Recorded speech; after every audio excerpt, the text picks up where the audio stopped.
you take negative criticism I'd take it in a positive way to go out and prove a point. The game has evolved to be more of a mental challenge for me than a physical. And that's one of the reasons that I still play the game, because I can challenge myself. If Jordan's rage to prove himself inspired his teammates, it could also burn them. I've seen Michael come in a lot of times and, knock over all the Gatorade cups and go off and say, if y'all ain't gonna play, stay in the locker room. Phil Jackson was never the coach of that team. Michael Jordan was the coach. Jordan was the one who yelled at them. Jordan was the one they feared. Jordan was the standard they had to live up to. Michael is he's killing Bill Cartwright all the time. In the locker room, in front of everybody. He said some things to me that I really didn't like, and I couldn't take it. If you let him ride you, he would ride you to the moon. He would ride you right out of the NBA and out of your mind. The one thing when you play against Michael Jordan, you not only have to stand up to him physically, you have to stand up to him mentally, because he will torment you. He looks for something to get him in this kind of frame of mind. Just like that, in your face. See, he looks for an edge. He wants Starks to come back at him.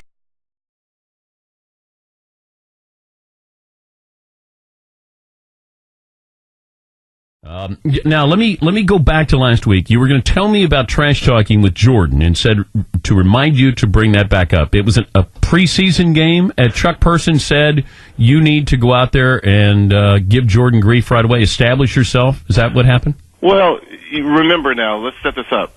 Preseason, as we said, for veterans, it's more for veteran players. It's more for getting in shape and trying to get your routes and your timing done. You really don't play a lot of minutes. It was my rookie year, so most rookies play anywhere from 30 minutes to almost 40 minutes most of the game because they don't know any better. So we're playing in some exhibition game somewhere in Idaho or North Dakota where you play most of these obscure preseason games at, and we're playing Michael Jordan, the Chicago Bulls. Now, of course, he's still Michael Jordan because Michael's 3 years older than I am, but he wasn't Michael Jordan with the music behind him like he is now. And you like that. And I'm having a good first quarter because obviously we're guarding one another, and he's going through the motions because veterans really aren't going hard. And Chuck Person is egging me on saying, tell him to take that. Yeah, tell him he can't check you. Tell him he's all that. And I'm looking at Chuck like, I really don't want to talk noise to Michael Jordan, but hey, maybe I'm trying to establish myself a little bit. So I go ahead, and he eggs me on, and I say a few things to him. Next thing I know, Michael looks over to Doug Collins, who was the head coach at the time, now my compadre at TNT, and says, leave me in. That's all he said. Leave me in. Well, next thing I know, we were up by 16 points going into the third quarter. I had like 12. Michael had 2. By the end of the game, I had 12 and he had 35. And I remember walking off the court, and he looked at me, and this is all he said: don't ever talk to me. That's all he says, like, don't ever talk to me again. And even though for the next 17 years, he and I were cordial and cool, minus the fight, he's right. I never did talk noise to him again. That was the only guy that you wouldn't say anything to? That was the only guy I never antagonized. Do you remember what you even said to him? To MJ? Yeah. You can't. How could I say you can't check this man? Seriously, they should have checked my blood after the game. I was a young, dumb rookie. You were dumb. And you know what, Jordan? Jordan never forgets. God bless him. Jordan demonstrated the depth of his lust for winning when he led the Bulls against the Cavaliers in the first round of the 1989 playoffs. There was 3 writers then traveling with the Chicago newspapers with the teams. And each of us picked the Cavaliers to win the series before Game 5 in Cleveland. He points to the one guy who picked him in 3, and he says, we took care of you. And then the other guy picked him in 4, he says, we took care of you. And he looks at me, and he points me in the eye, and he says, and today we take care of you. Inbounds pass comes into Jordan. Here's Michael at the foul line. A shot on Elo. Good! The Bulls win! They win it! 92, Portland had its great season, and they were going into the finals against the Bulls, and Clyde Drexler had a great season. And there was a lot of talk that Clyde would be the MVP. Before the game, Michael says, we'll show who's the best player in the league. And he gets 35 points in the first half of Game 1 against Drexler, including 6 3-pointers with his famous sort of shrug. There's Jordan for 3. Yes! If he wanted to do something in a game, there was no stopping what he could do. To get out and run here, Penny Hardaway not really aware of where anybody in a red shirt was, and there the show. Whoa. And both John Koncak and Penny Hardaway froze on the play.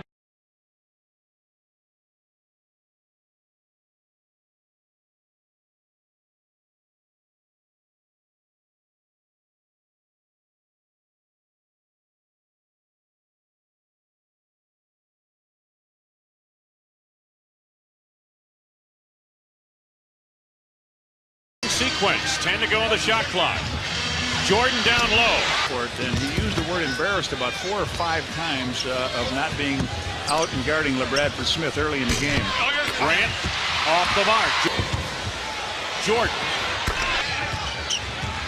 Smith now 16 of 21 of the 2-game series. Jordan. Oh. Jordan picked up by Jones. Quarter. 3. Jordan for 3. Oh, yeah. Uh-oh, the back door. Yeah.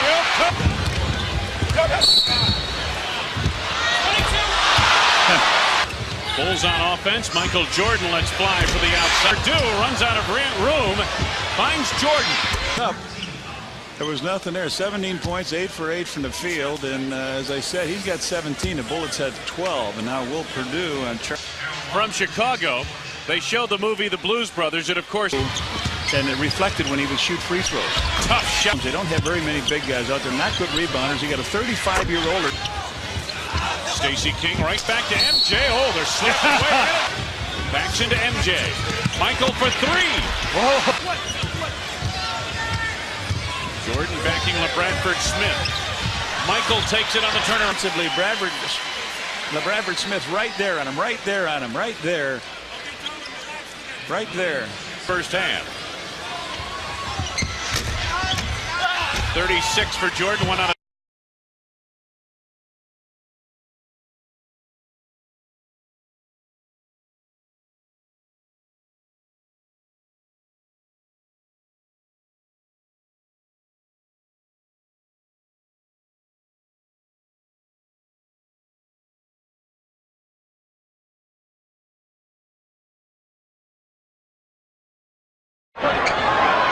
Michael is Sealy. Where did he go? Where'd he go?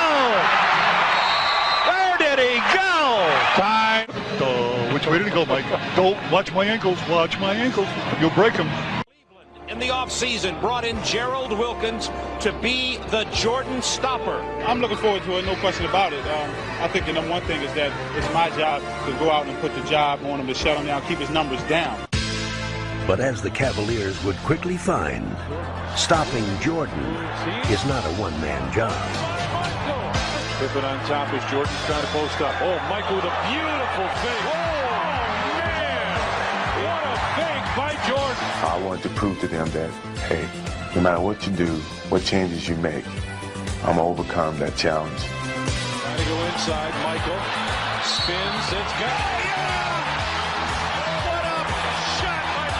Michael is talking to the crowd. And Michael looks over at us and said, he can't guard me. He can't guard me. Jordan. Michael to finish. See, this is what Michael lived for. He wanted this challenge.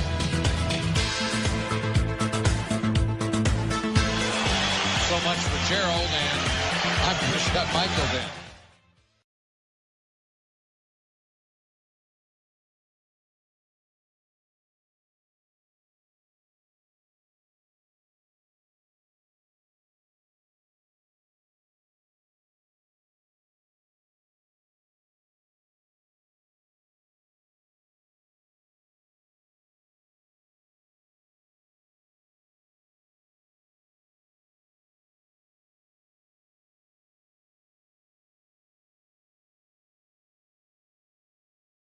The early going, Phoenix 6 and Chicago 2. Want to make it a game 6. Back in Phoenix on Sunday. Right, played by Barkley.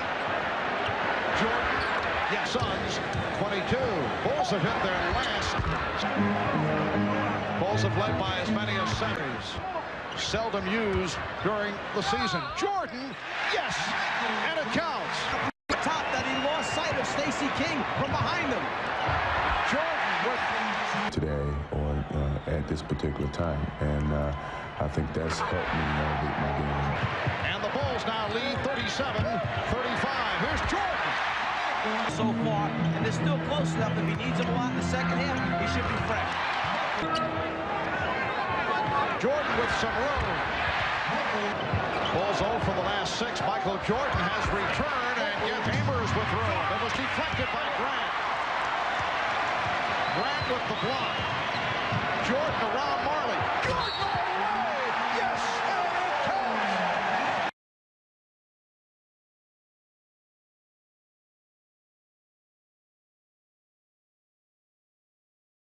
Back at him. That has not been one of Charles's fortes, shooting from downtown. Charles Barkley 6 of 13. Michael Jordan once again with the extension. Jordan around Dumas. Yes, and it counts.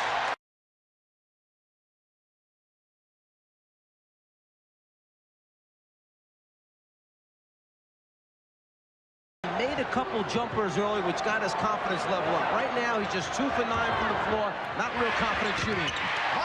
Be in the game playing and scoring like they're doing. Jordan.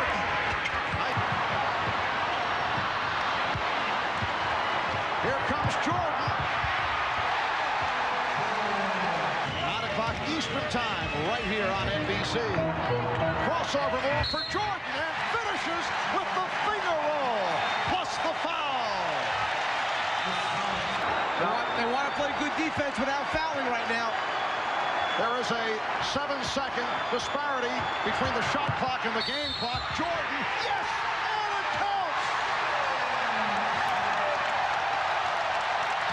You know, it would have been better for Charles to foul him all the way. When I talked to you this afternoon, I have never seen you more determined than you were before this game tonight. Well, I was very disappointed with the way I played last game. You know, I had a lot of chances to win the ball game, and I didn't really converge on it. So I wanted to, do my part this game and hopefully give ourselves a chance to win the game. He was playing against the Utah Jazz and heard from someone off the court after he dunked on John Stockton that he should pick on someone his own size. And then a few plays later, dunked on 7-footer Mel Turpin and went back and said, "That guy big enough for you?" The team. For Jordan, golf was only one part of the whirlwind schedule, which his teammates were discovering was just the way he liked it. What are you doing today, John? What you gonna do? You want to sleep? I remember thinking that. Does this guy ever sleep? Golf, 36 holes. I'm playing it tomorrow too. He would do more things and be ready to practice and play as much as anybody. Michael Jordan. The thing that I remember the most was going out and playing golf with Michael Jordan before a game. And I thought, and I'm going to be exhausted tonight. And Michael just had ridiculous energy and was phenomenal. I felt like I was running in quicksand a little bit. And so, it gave me a whole nother level of respect for kind of the freak of nature that he really is. Grab that plate of food, Jim. We played cards in Magic Room till 5 o'clock in the morning pretty much every night. It was so much fun. Right, homie? Yeah, I'm tired.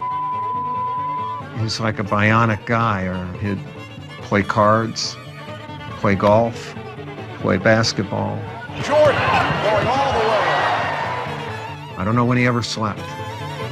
Finally, after a ball game, he was just lying down. And I looked at him, I said, I think that's the first time he's gone to sleep on the whole trip.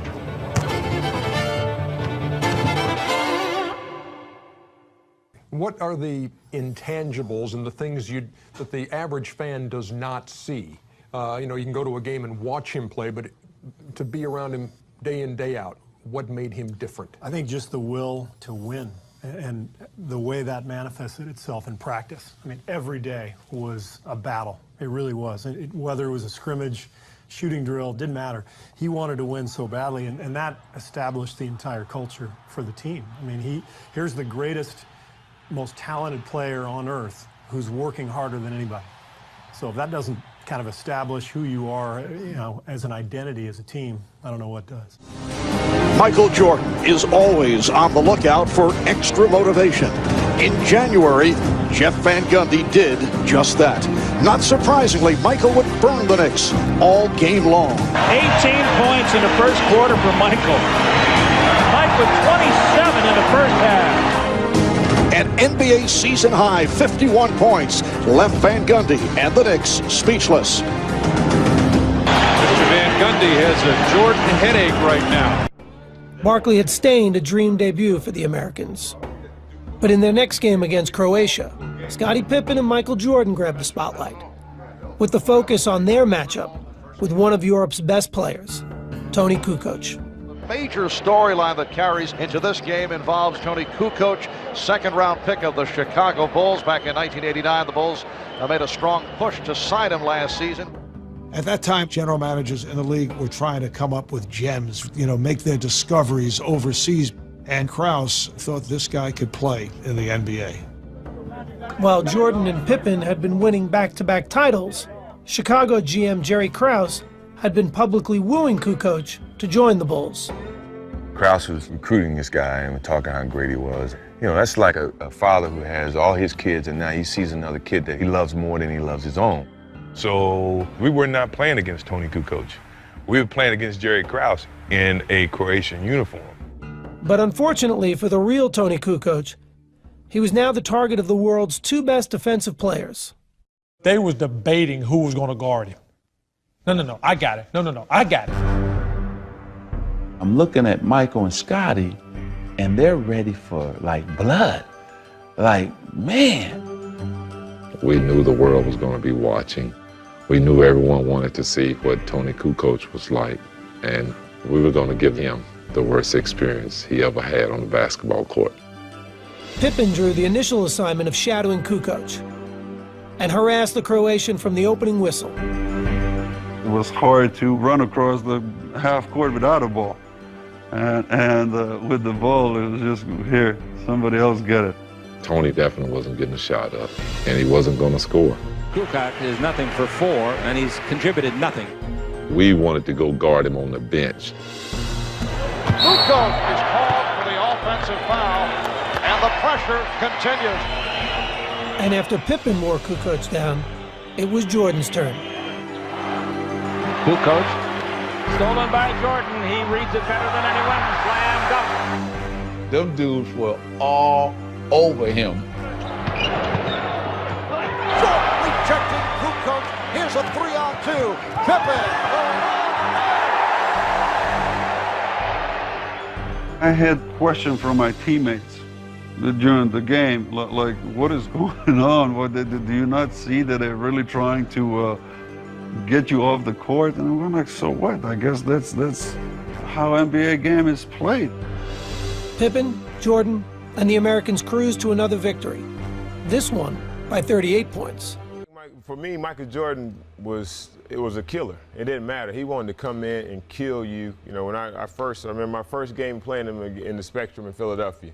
He dropped 48 in 3 quarters and wouldn't sit down and watch the rest of the game. For the record, you were top living. You were going to be the next Jordan, quote unquote. Yeah. So there was, and he squelched that right away, just like that. He may be, but not tonight. Harden saved it to Pippen. Now Michael loses Stackhouse into the front row, and then Michael has a streak in him competitively that I've never seen in anyone before. I mean, he could miss. We were playing in Washington. He missed 11 straight shots and against Minnesota, and I took him out late in the third quarter after he made one. And I said, Michael, I'll give you a little rest here going into the fourth quarter. He said, I just got it going. I said, Michael, you missed 11 of your last 12 shots. He said, I made my last one. You know, that's the way he thinks. What I've always said about Michael is he never feared the consequences of missing. You know, I'm going to take the next one. And, man, did I learn so much from that guy just being around him and the way he approached every game. But so does that, I'm sorry, but, I mean, so then is the criticism then on some level fair that LeBron didn't go down shooting last night? As I've said before, they're different personalities. you know, Kobe is more like Michael. Kobe is going to take 45 shots and not care. That's more of his personality. As I said before, LeBron is more of a guy to bring guys together kind of thing. You know, Michael's big thing, you don't have it going, I've given you your chance, I'm going to win this game. We're going to win this game.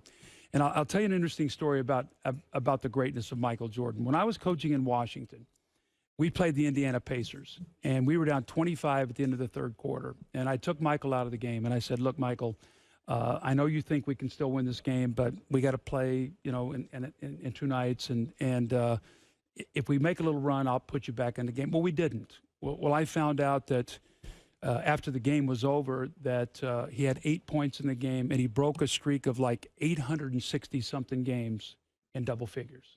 And so the media was on, you know, how do you think Michael's going to be with this? You know, I said, you know, look, Michael's got championship rings. He's got gold medals. He's got NCAA championships. He's got MVPs.